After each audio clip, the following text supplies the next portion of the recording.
পাঠক, দর্শক, আমাদের নিয়মিত আয়োজন বণিক বার্তা নিউজ রুম থেকে আপনাদের সবাইকে স্বাগত জানাচ্ছি। আমি বদরুল আলম। আমাদের এই আয়োজনে আমরা বণিক বার্তায় প্রকাশিত লিড নিউজটির বিষয়ে আরও বিস্তারিত আলোচনা করি। আজকে আমরা আলোচনা করব বণিক বার্তার লিড নিউজটি নিয়ে। আজকে আমাদের লিড নিউজ ছিল আজ চালু হচ্ছে অভ্যন্তরীণ ফ্লাইট, সংক্রমণের উচ্চ ঝুঁকিতে দেশের সব বিমানবন্দর। এভিয়েশন খাতের দুজন বিশেষজ্ঞও থাকবেন আমাদের আলোচনায়। চলুন আজকে আমরা আলোচনাটি শুরু করছি। আজকে আমাদের নিয়মিত আয়োজনের অংশ হিসেবে আজকে আমাদের সঙ্গে দুজন অতিথি আছেন। আমরা আজকে মূলত আলোচনা করব বণিক বার্তার আজকের লিড নিউজটি নিয়ে। আমাদের আজকের লিড নিউজ ছিল সংক্রমণের উচ্চ ঝুঁকিতে দেশের সকল বিমানবন্দর। আপনারা জানেন যে গত 26শে মার্চ নোভেল করোনার বৈশ্বিক প্রাদুর্ভাব বাংলাদেশে ঠেকাতে সাধারণ ছুটির মাধ্যমে লকডাউন ঘোষণা করা হয়। সেটি গতকালকে তুলে নেওয়া হয়েছে এবং সড়ক, নৌ, রেলের পাশাপাশি আমাদের আকাশপথেও চলাচল উন্মুক্ত করে দেওয়া হয়েছে। তো এই ধারাবাহিকতায় আজকে থেকেই অভ্যন্তরীণ রুটে ফ্লাইট অপারেশন চালু হলো। তো এরকম একটা মোমেন্টে গত 26 তারিখের একটা প্রতিবেদনের ভিত্তিতে আমাদের আজকের লিড নিউজটি আমরা করেছি। আমাদের দুজন অতিথির মধ্যে আছেন নোভো এয়ারের ব্যবস্থাপনা পরিচালক মফিজুর রহমান সাহেব এবং এভিয়েশন বিশেষজ্ঞ এবং মনিটর সম্পাদক কাজী ওয়াহিদুল ইসলাম। আপনাদের দুইজনকে আবার স্বাগত জানাচ্ছি। ধন্যবাদ। আমি শুরুতেই আমাদের আলোচনার অংশ হিসেবেই শুরুতে আমাদের প্রতিবেদনটি যিনি করেছেন আমাদের deputy chief reporter, senior reporter Manjurul Islam, উনি আমাদের রিপোর্টটা সম্পর্কে সারসংক্ষেপ বলবেন, তারপরে আমরা মূল আলোচনায় ঢুকে যাব। মঞ্জুরুল ভাই, আপনি যদি আপনার এই প্রতিবেদনের বিষয় সম্পর্কে কিছুটা বলুন। ধন্যবাদ বদরুল ভাই।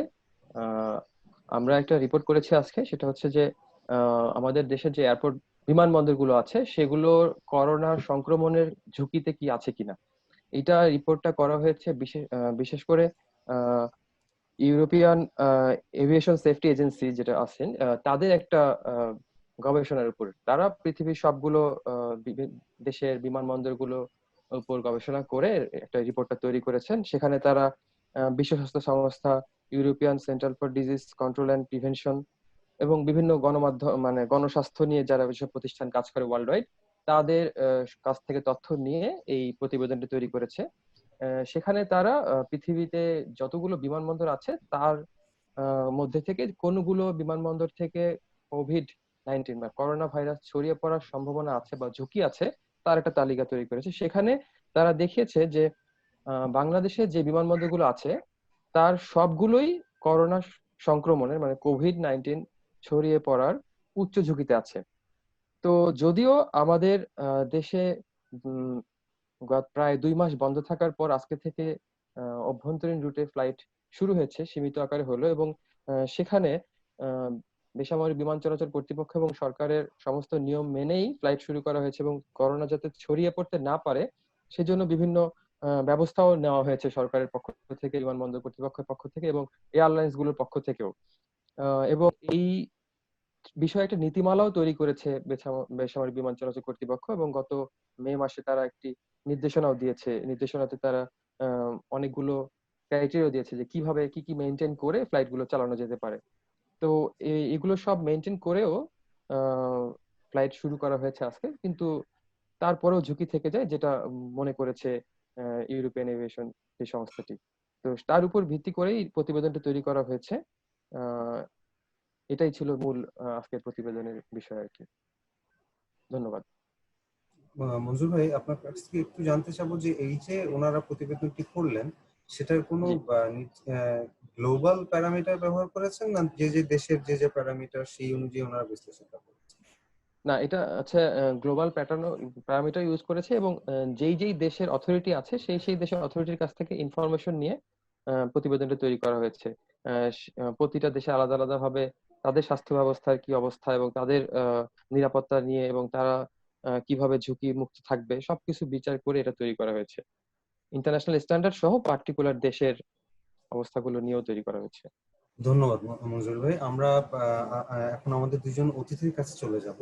প্রথমে এই প্রতিবেদনটির ভেতর বা প্রতিবেদনটির বিষয়বস্তু নিয়ে আলোচনার আগে আমি দুজনের কাছেই জানতে চাইবো যে আসলে কোভিড-19 এর যে বৈশ্বিক প্রাদুর্ভাব এবং এর প্রেক্ষাপটে বাংলাদেশের যে হেলথ ম্যানেজমেন্ট সিস্টেম সোফার, এই অবস্থায় বাংলাদেশের বাস্তবতায় আসলে সার্বিকভাবে সেফটি বা যথাযথ সেফটি নিশ্চিত করে কতটুকু আসলে অপারেট করা সম্ভব বলে আপনারা মনে করেন? আমি প্রথমেই যদি নোভেয়ারের এমডি মফিজুল ইসলাম সাহেবের কাছ থেকে জানতে চাই।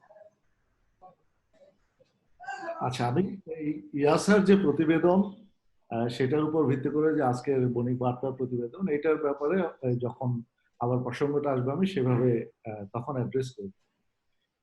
আহ, বর্তমানে আমি আজকে সকালে এয়ারপোর্টে গিয়েছিলাম।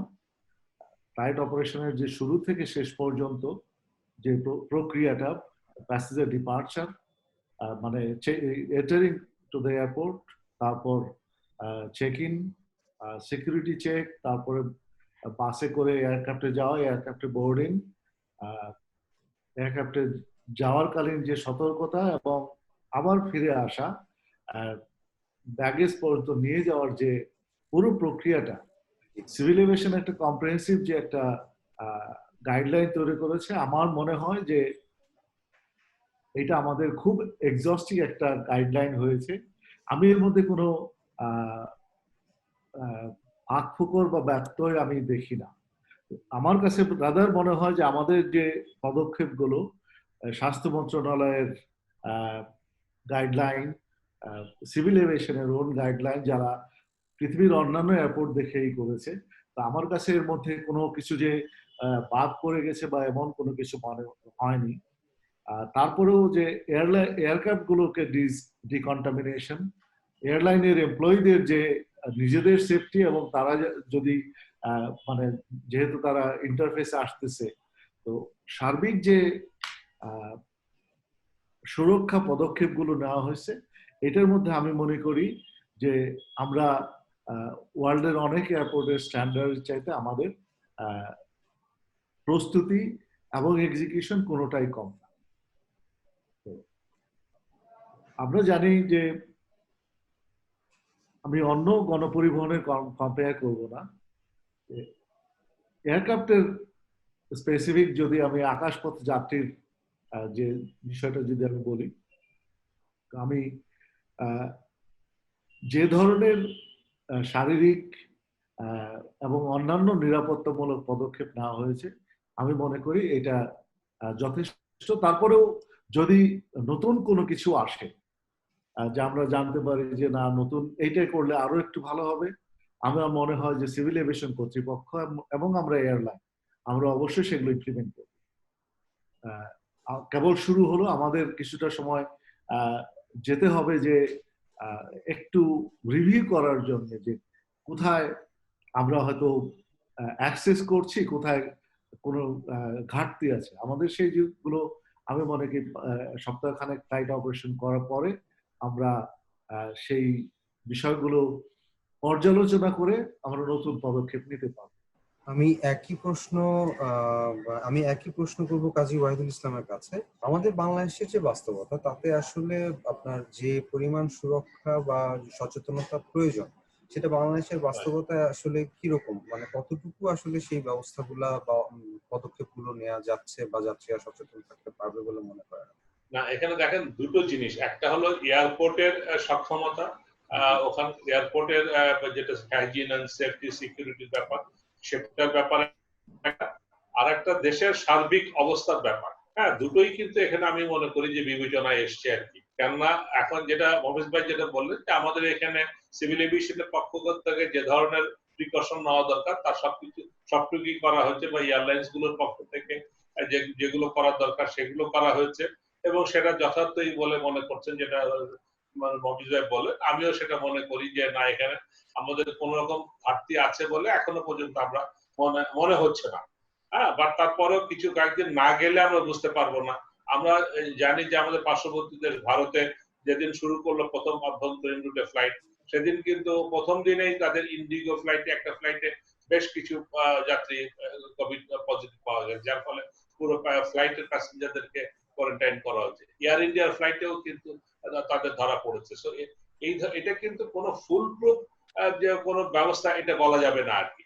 আপাত দৃষ্টিতে মনে হচ্ছে যে আমাদের পক্ষ থেকে যেটুকু নেওয়া হচ্ছে এটা মোটামুটি কার্যকর হবে বলে মনে হয় আর কি।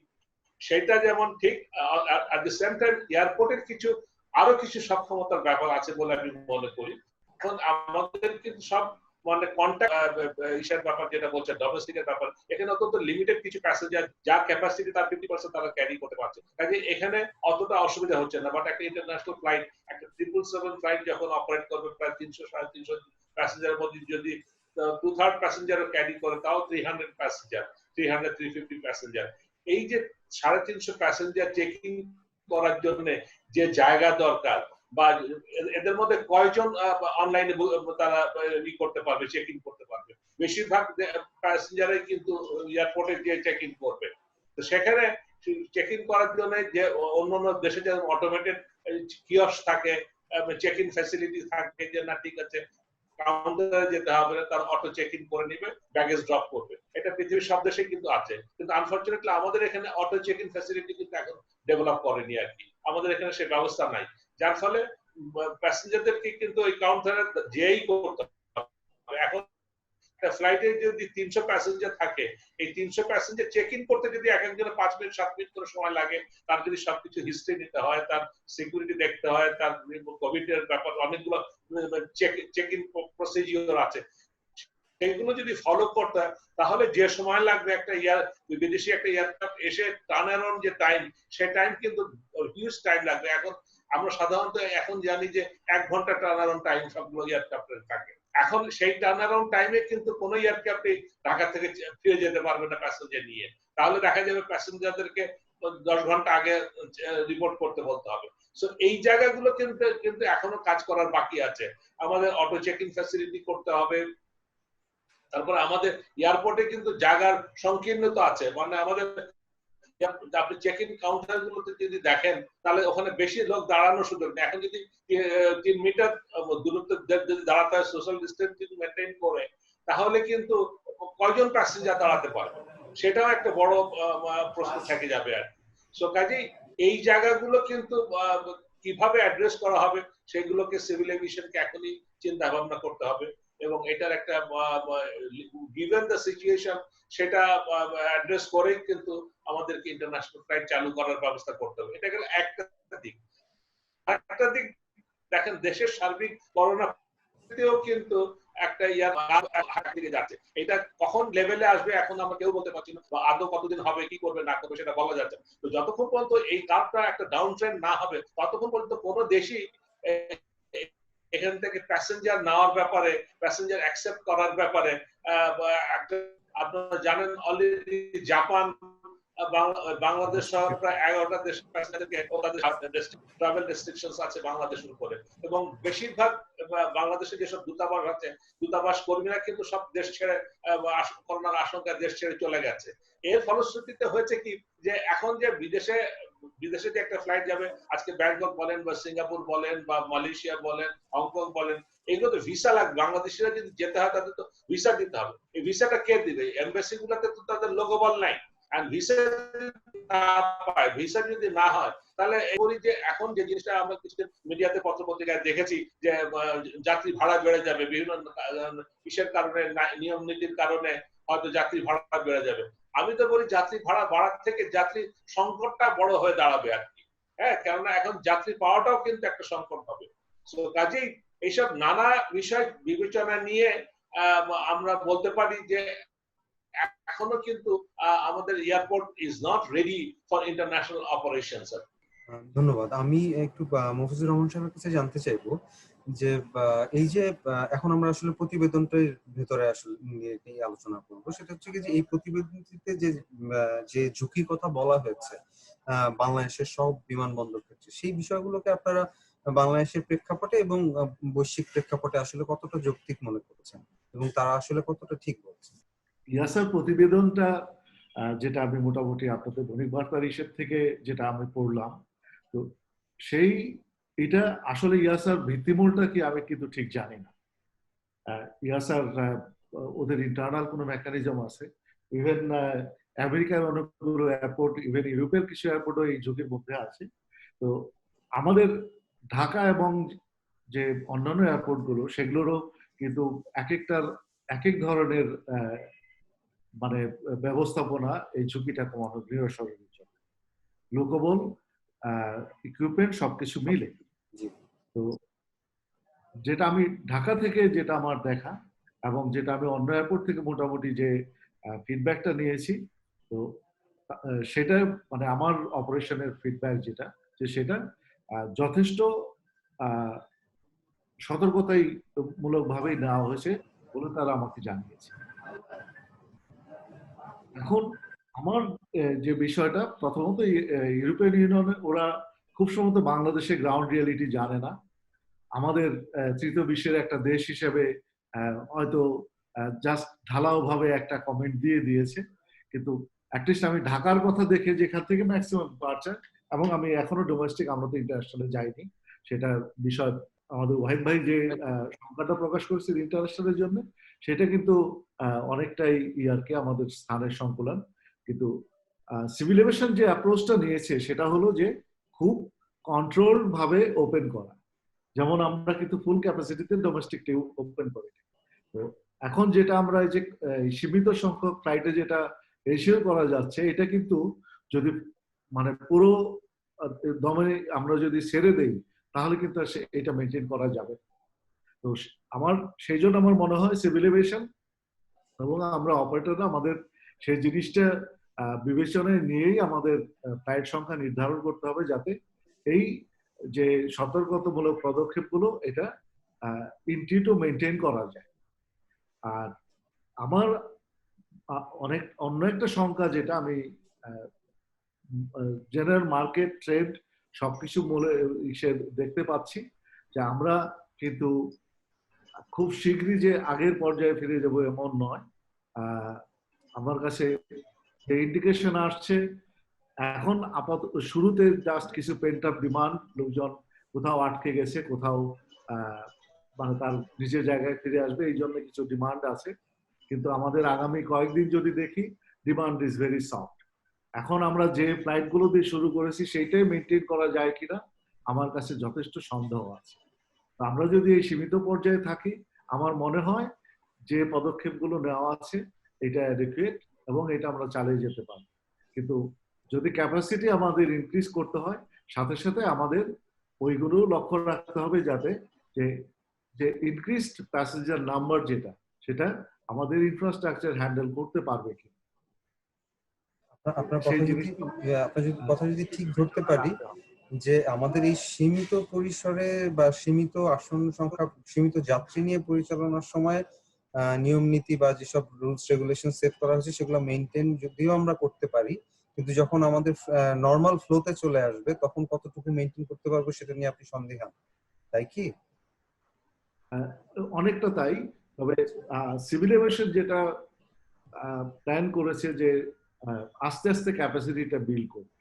আমরা যখন পরিচালনাটা করতে থাকবো, আমাদের কিন্তু গ্যাপ অ্যানালিসিসটা আসবে এবং নিশ্চয়ই তারা সেই গ্যাপটাকে মেনটেন করার জন্য পদক্ষেপ দেবে। আমি অলরেডি আজকে ঢাকা এয়ারপোর্টের এন্ট্রিতে দেখে আসলাম যে সাধারণভাবে হয়তো ঢোকার মুখেও একটা বড় কিউ হয়ে যাবে।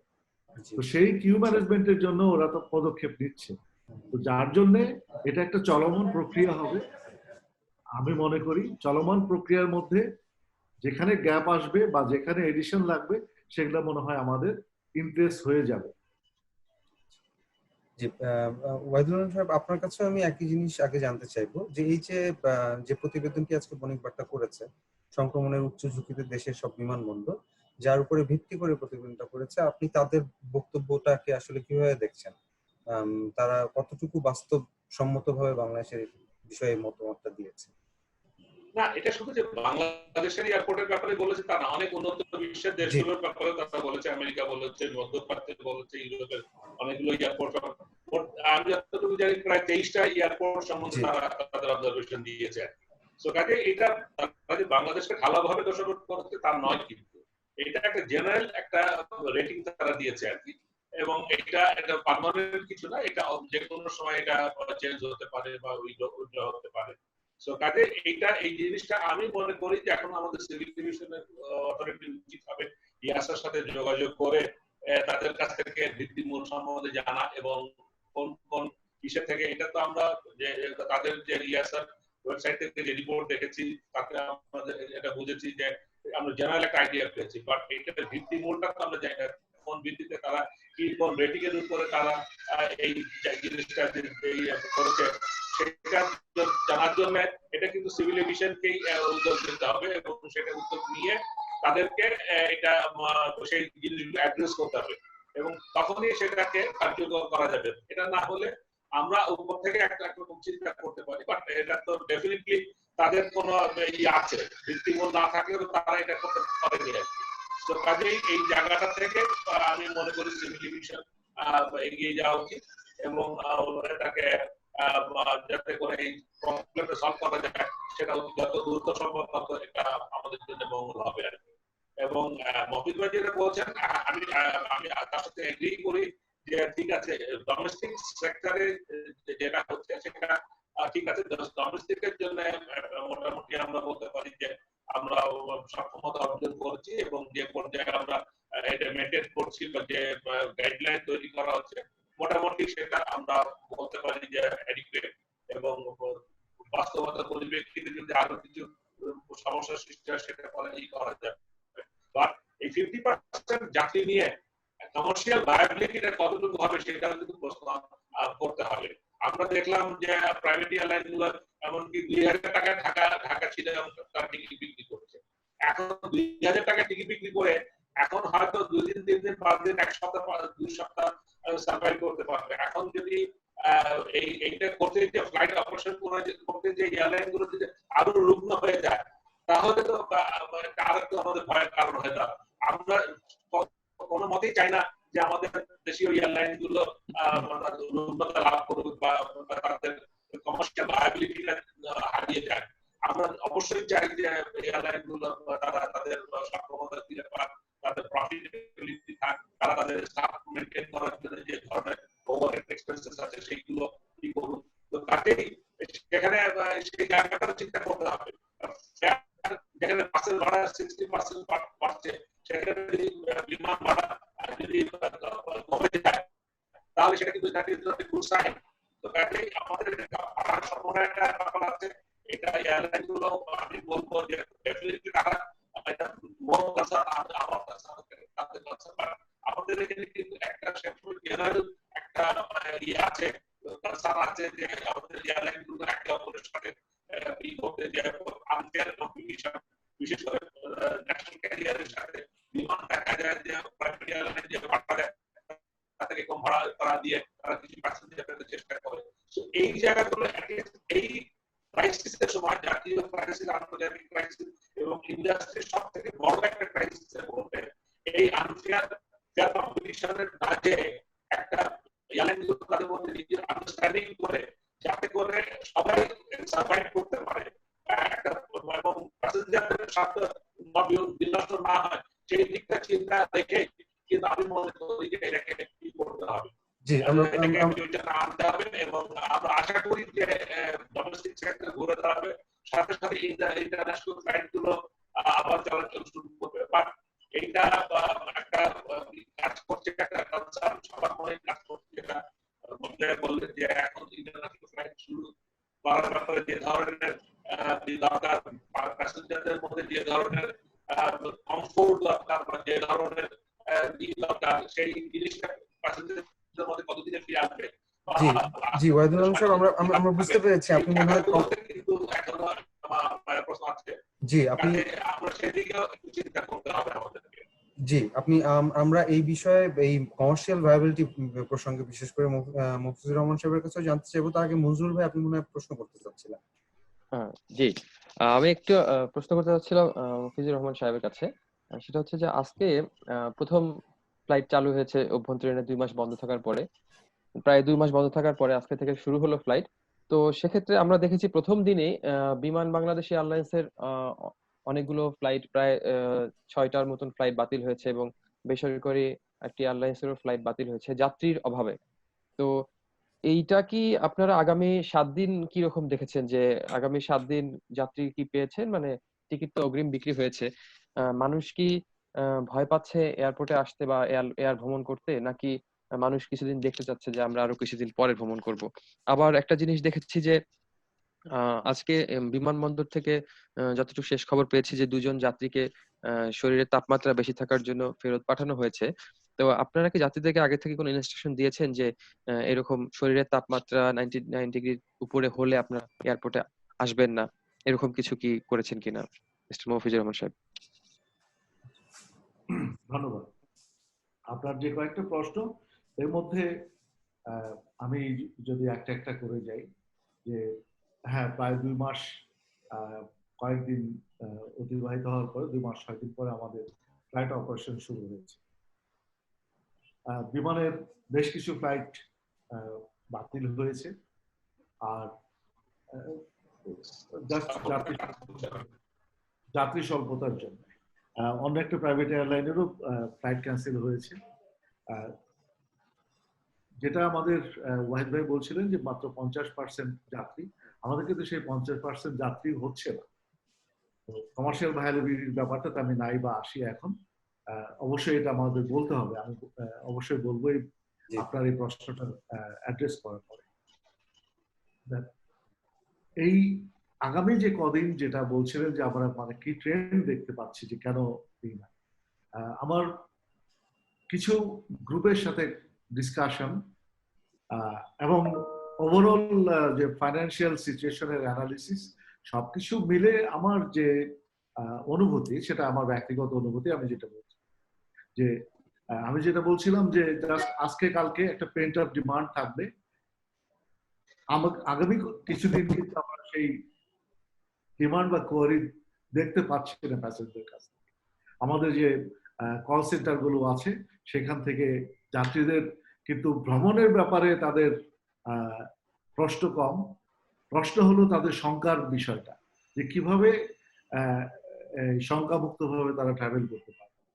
আমার ধারণা যে যাত্রীদের মধ্যে যে একটা কনফিডেন্স আসা, এটা সময় নেবে।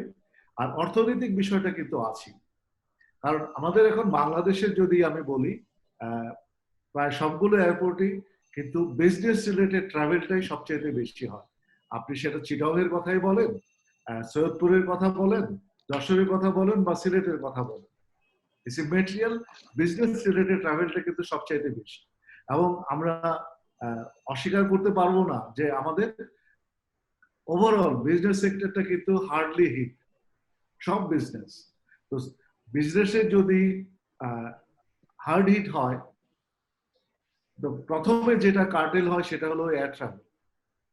তো আমার মনে হয় ইম্প্যাক্টটা থাকবে।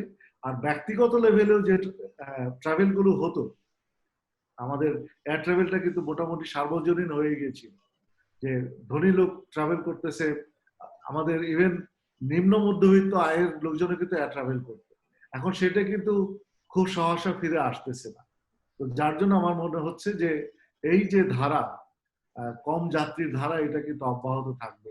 আমরা সহসাই একটা সন্তোষজনক পর্যায়ে যাব না as far as the passenger demand is concerned। আর আপনি যেটা বলেছিলেন যে ওই 2 জন যাত্রীকে আমরা তাপমাত্রার জন্য ফেরত পাঠিয়েছি, আপনি দেখেন ইন্ডিয়াতে কিন্তু একটা ফুল ফ্লাইটের যাত্রীদের কোয়ারান্টাইন করতে হয়েছে, কারণ ইন ফ্লাইট ডিটেক্টেড হওয়ার জন্য। এয়ার ইন্ডিয়ার একটা ফ্লাইট কিন্তু দিল্লি মস্কো ফ্লাইট, ওটা মিড এয়ার থেকে ফিরে আসছে because the captain was detected at the mid air about the flight. তো আমাদের যে সতর্কতামূলক পদক্ষেপগুলো 3টা স্টেজ, সিভিল এভিয়েশন, আমরা এয়ারলাইন, এত 2টা স্টেজ, যে একটা না একটা স্টেজে কিন্তু ধরাও যেন পড়ে, সেটা আমরা নিশ্চিত করতে চাচ্ছি। এখন 2 জন যাত্রী যারা চলে আসছিল, আমরা কিন্তু বেশ কিছুদিন আগ থেকে সোশ্যাল মিডিয়া, যাত্রীকে SMS এর মাধ্যমে, ইমেইলের মাধ্যমে এবং কল সেন্টারের মাধ্যমে এই জিনিসটা কিন্তু যাত্রীদের বলে দেওয়া হয়েছে যে প্লিজ আপনার যদি কোনো ধরনের সিমটম থাকে, শুধু টেম্পারেচার না, কোভিড রিলেটেড যদি কোনো টেম্পারেচার থাকে, সেটা হলে আপনার এয়ারপোর্টে আসবেন, আপনাদের টিকিট টাকা পূর্ণ ফেরত দেওয়া হবে। এটা আমার এয়ারলাইনের তরফ থেকে আমরা জানিয়ে দিয়েছি যে না, আমি টিকিট করে ফেলছি, আমার টাকা হয়তো গচ্চা যাবে, আমি ট্রাভেলটা করে ফেলি। আমরা কিন্তু সেই নিশ্চয়তায় প্যাসেঞ্জারকে দিয়েছি যে আপনারা যদি যে কোনো ধরনের সিমটম থাকে, please don't come to the airport. তো আজকে যে 2টা যাত্রীর শরীরের যে তাপমাত্রার একটা তফাৎ এসছে। সিভিল এভিয়েশনের চেকে দে ওয়ার ফাউন্ড ওকে। আমাদের চেকে যখন আমরা দেখলাম যে টেম্পারেচার তাদের বেশি, আর যেহেতু একটা পরিবারের 3 জনের টেম্পারেচার আসছে, তো আমাদের সঙ্গতভাবে আমরা ধরে নিলাম যে এটা তারা সংক্রমিত হওয়ার সম্ভাবনা বেশি। একটা পরিবার যদি একজন হতো তাহলে কথা ছিল, একটা পরিবারের কিন্তু 3 জনের টেম্পারেচারের এটা আসছে। তো সেই ক্ষেত্রে আমরা যাত্রীকে আমরা নেইনি, আমরা অফলোড করেছি।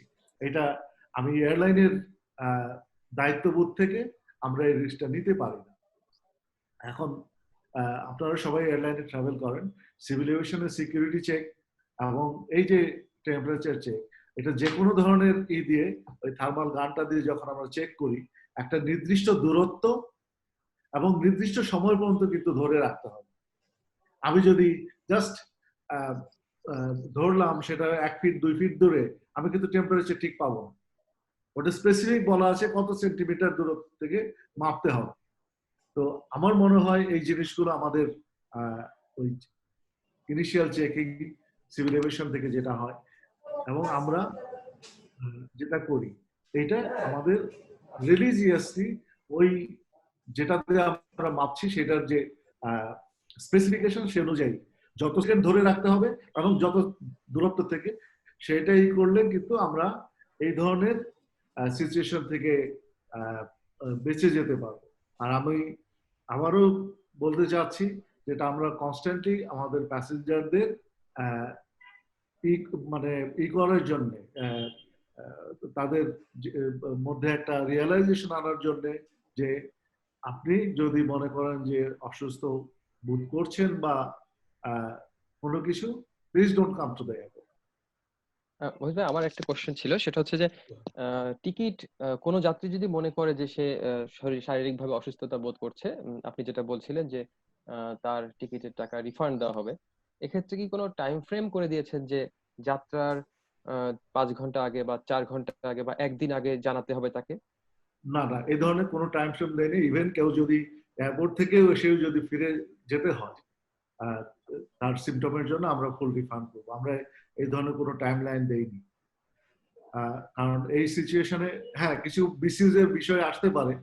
কেউ টিকিট করলো, ঠিক আছে আমার মনে হচ্ছে আমার ইচ্ছা নেই আমার যাওয়ার, বা এসে আগে যেটা হতো যে সার্টেন লেভেল অফ কেটে রাখা হতো, আমরা সেটা মানে কোনো কিছুই এই মুহূর্তে আমরা সেই পদক্ষেপে যাচ্ছি না। কারণ আমাদের কোনো কিছুই ভ্যালিডেট করার কোনো উপায় নাই। আমরা ধরে নেব একটা যাত্রী যখন বলবে যে না সে অসুস্থ ফিল করছে, তার জ্বর আছে, আমরা সেটা ধরে নেব এবং সেইভাবে আমরা আমাদের ডিসাইড করেছি যে তাদের ফুল রিফান্ড আমরা করে দেব। জি, মফিজুর রহমান সাহেব, আপনি মনে হয় কমার্শিয়াল ভায়াবিলিটি প্রসঙ্গে যেটা বলতে যাচ্ছিলেন, যেটা ওয়াহিদ সাহেব অ্যাড্রেস করেছেন। অবশ্যই ওয়াহিদ ভাই কিন্তু খুবই সত্য এবং বাস্তবে একটা বিষয় নিয়ে আসছেন যে এমনিতেই 50% সিট, তার উপর 2000 টাকা ভাড়া। স্বাভাবিক সময় 100% সিটেই 2000 টাকা ভাড়া সাস্টেনেবল প্ল্যান। তো এটা কিন্তু অন্য কাউকে ইসের বিষয় না। আমরা যদি বাসের মতো একটা গণপরিবহনে যদি দেখি যে না 60% ভাড়া বাড়ানো হচ্ছে, তো আমরা যদি এই 50% অকুপেন্সির মধ্যে আমরা যদি সেটা সমন্বয় না করি, এটা আমাদের জন্য আমি মনে করি যে একটা কি বলে আত্মহত্যামূলক পদক্ষেপ হতে পারে। আচ্ছা, আমরা যেটা শুরু করেছি যে মোটামুটি আমরা একটা ডিমান্ডটা দেখি, যেটা অ্যাটলিস্ট পাবলিক কনফিডেন্সটা আসুক। এই এমনিতেই মানুষের এক আছে যে ভ্রমণ নিয়ে ভয়, তারপরে যদি ভাড়া বেড়ে যায় হয়তো এই নর্মাল ফ্লোটা আসতে সময় লাগবে। সেজন্য আমরা তো প্রায় 2 মাস প্রচুর ক্ষতির সম্মুখীন হয়েছি। তারপর আমরা মনে করছি যে অ্যাটলিস্ট অল্প কিছুটা দান দেখি যে আমরা এইভাবে মানে বর্তমান ভাড়া স্কেলে চলতে পারি কিনা। কিছুটা ক্ষতি হলো, কিন্তু 50% অকুপেন্সি এবং 2000 টাকা ভাড়া, আমি অবশ্যই বলবো যে it is just suicidal. It is suicidal. আমাদের রিয়েলাইজেশন সবারই আসা উচিত আমি মনে করি, কারণ ইনডিফিনিট টাইম এভাবে আমরা অপারেট করতে পারবো না। এটা যেভাবেই আমরা অঙ্ক করি না কেন এটা কমার্শিয়ালি ভায়াবল হবে না।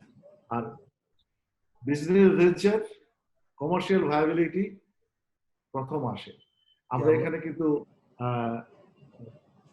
কি বলে কর্পোরেট সোশ্যাল রেসপন্সিবিলিটি করতে আসেনি। প্রথমত যদি এয়ারলাইনের অস্তিত্বের প্রতি কিছু হুমকি হয় আর টিকে থাকার ব্যাপারে যদি হুমকি হয়, সেই পদক্ষেপ আমি মনে করি না নেওয়াই ভালো। তার মানে আমরা ধরে নিতে পারি যে আমাদের উপরে চাপ বাড়তে যাচ্ছে। যাই হোক, দেখুন জি, এখানে কেন এটা চাপ বাড়ার ঠিক না, এটা তো মানে you have to pay for what you are service যেটা পাচ্ছি আমরা, না এটা তো চাপ না, এটা তো এক্স্যাক্টলি এখানে চাপের কিছু বিষয় নাই।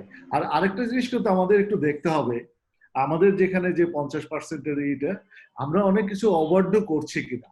ওভারডুর মধ্যে আমি এক্সাম্পল হিসেবে দেই, আমরা লেফট এন্ড রাইট কিন্তু ঢাকা শহরের রাস্তায় ডিডিটি ছিটাচ্ছিলাম, বিভিন্ন ধরনের পেস্টিসাইড ও সবকিছু ছিটিয়ে যাচ্ছিলাম।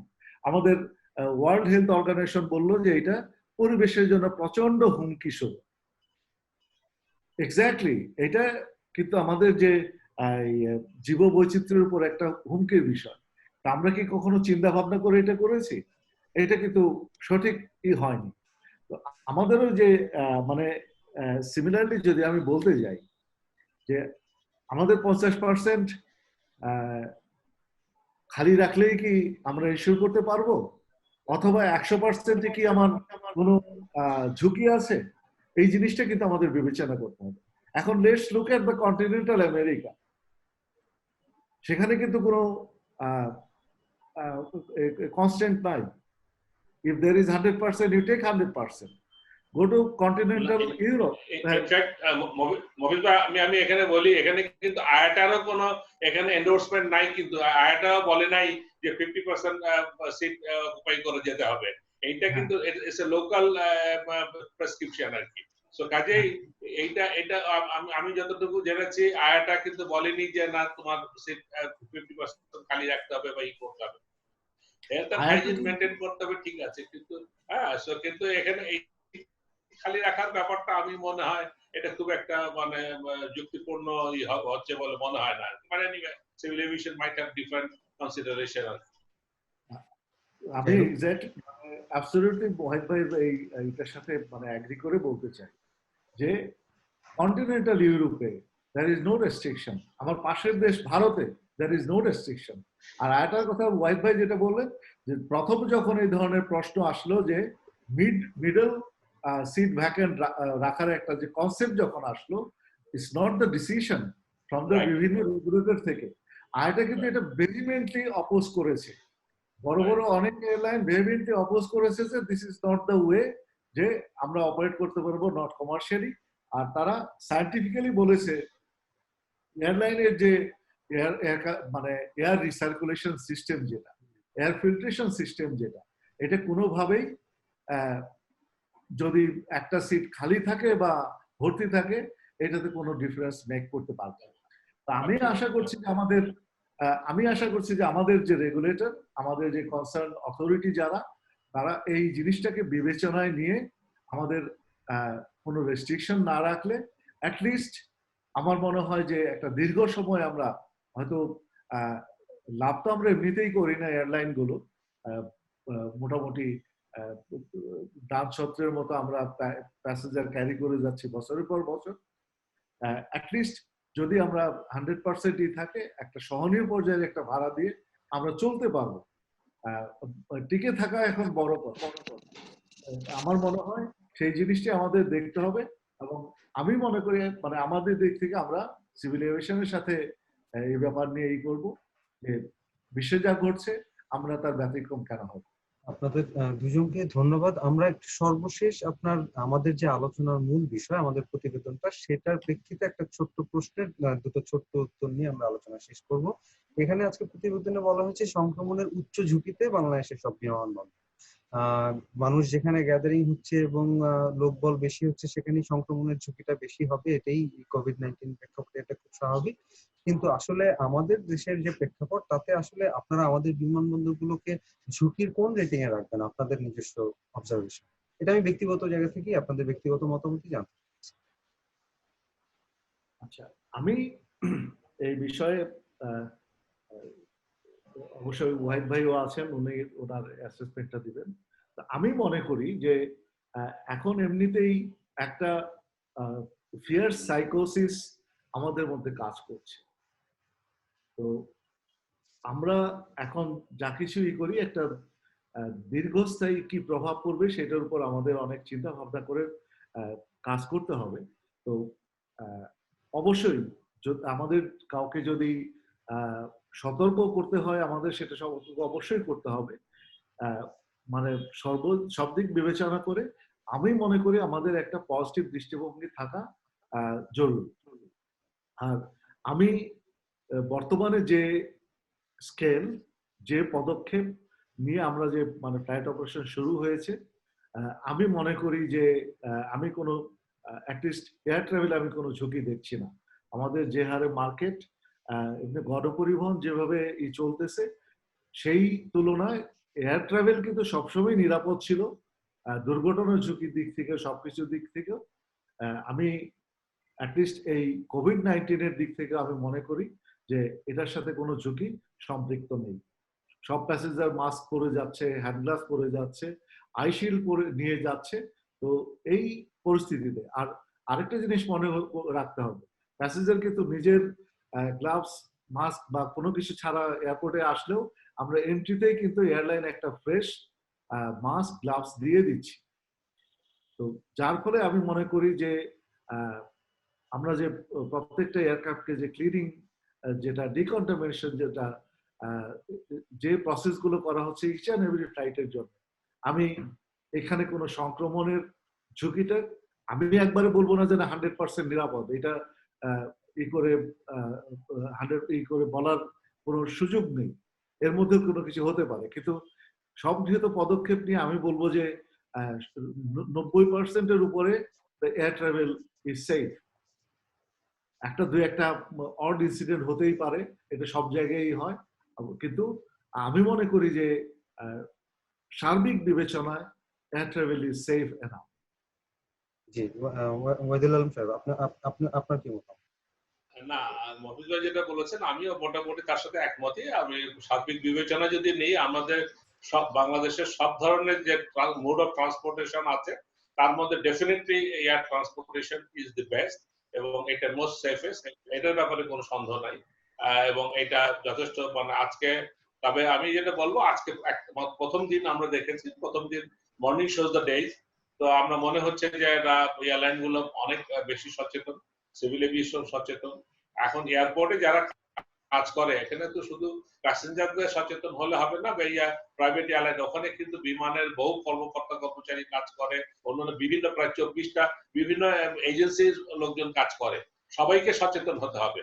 এখন মানে একজন যে কোনো একজনের ভুলের কারণে কিন্তু সবাই সাফার করতে হবে আর কি। তো আমি মনে করছি যে না, আমি তো আমি সবকিছু মেনটেন করে চলছি, কিন্তু 24টা এজেন্সির লোকজন তারা কি করছে কিনা, তারা দেখছে কিনা, বা এইটার আমাদের ঢাকা শাহজালাল ইন্টারন্যাশনাল এয়ারপোর্টে আমি সবসময় যে কথাটা বলে আসছি, আমাদের যেটা আমাদের কেন্দ্রীভূত সেন্ট্রালাইজ কোনো কমান্ড নাই এখানে। হ্যাঁ, সিভিল এভিয়েশন যেমন তারা এটা অপারেশনাল ব্যাপার ডিল করে, বাট সিভিল এভিয়েশনের বাইরেও কিন্তু এখানে অনেক এজেন্সি কাজ করে, এখানে পুলিশ কাজ করে, এখানে আনসার কাজ করে, আর্ম ব্যাটালিয়ন কাজ করে, ইন্টেলিজেন্সের বিভিন্ন ব্রাঞ্চ কাজ করে, অজস্র এজেন্সি কাজ করে। হ্যাঁ, এবং এগুলো কেউ কিন্তু সিভিল এভিয়েশন আন্ডারে নয়, এবং তারা সিভিল এভিয়েশনের সেন্ট্রাল কমান্ডে তারা চলে না। হ্যাঁ, তারা যার যার নিজস্ব কমান্ডে চলে। আর তো এখানে কিন্তু আমাদের মূল সমস্যা ঢাকা আন্তর্জাতিক বিমানবন্দরের সমস্যাটা ওখানে, যে এখানে সেন্ট্রালাইজ কমান্ড নাই। আজকে পৃথিবীর অন্য অন্য দেশে দেখেন ওখানে এয়ারপোর্ট অথরিটি আছে, Changi airport authority, Kuala Lumpur international airport authority, সুবর্ণ এয়ারপোর্ট অথরিটি, সব জায়গায় কিন্তু এয়ারপোর্ট অথরিটি একটা আছে। কিন্তু আমাদের এখানে সিভিল এভিয়েশন তারা রেগুলেটরি অথরিটি, তারাই কিন্তু এয়ারপোর্ট চালাচ্ছে আর কি। এবং এখানে বিভিন্ন এজেন্সি কাজ করছে। কাজে এই এজেন্সির মধ্যেগুলোর মধ্যে সমন্বয় করাটা অত্যন্ত জরুরি, এবং এইটা করতে পারলেই আমরা এই সেফটি এন্ড সিকিউরিটিটা আরো বেশি আমরা নিশ্চিত করতে পারবো বলে আমার মনে হয়। ছিলাম যে আপনাদের দুজনকেই অসংখ্য ধন্যবাদ, আর একই সাথে ওয়াহিদ ভাইকেও মানে ধন্যবাদ যে খুবই গুরুত্বপূর্ণ কিছু কিছু বিষয় যেটা নিয়ে এসেছেন, যে এয়ারপোর্টের যে সমন্বয়ের বিষয়টা, অথরিটি সার্টেনলি সিভিল এভিয়েশন সবকিছুর উপরে ক্ষমতাবান, কিন্তু ওখানে 24টা এজেন্সি আছে, তাদের উপর তাদের কোনো নিয়ন্ত্রণ নেই। তো যার জন্য একটা বড় একটা অংশ কিন্তু মানে আমি বলবো যে নিয়ন্ত্রণহীন। তো সেখানেও কিন্তু সেই যে ডিসিপ্লিন যেটা সেটা কিন্তু আনতে হবে। এটা আমি শুধু এয়ারলাইন আমি সবকিছু মেনে চললাম, তারপরে অন্য বিরাট একটা জিনিস যেটা আমরা বিবেচনায় আনলাম না, তাহলে কিন্তু হবে না। এটা কিন্তু একটা বড় বিষয়। আপনাদের দুজনকে অসংখ্য ধন্যবাদ। মঞ্জুর ভাই, আপনাকেও ধন্যবাদ। পাঠক দর্শক, আপনারা শুনলেন আমাদের দুজন অতিথি যা বলেছেন, তাতে একটা বিষয় খুব গুরুত্বপূর্ণ, যে যতই নিয়ম কানুন যত কিছুই থাকুক না কেন, সবচেয়ে বেশি গুরুত্বপূর্ণ ভূমিকা পালন করবে ব্যক্তির নিজস্ব সচেতনতা। এবং সেটা অথরিটি যিনি, সে তার জায়গা থেকে সচেতন থাকবেন, এবং যিনি যাত্রী উনিও তার জায়গা থেকে সচেতন থাকবেন। তাহলেই সংক্রমণের ঝুঁকিটা নিয়েও আমরা সামনে এগিয়ে যেতে পারবো। আপনারা সবাই ভালো থাকবেন, সুস্থ থাকবেন, সাবধানে থাকবেন। ধন্যবাদ।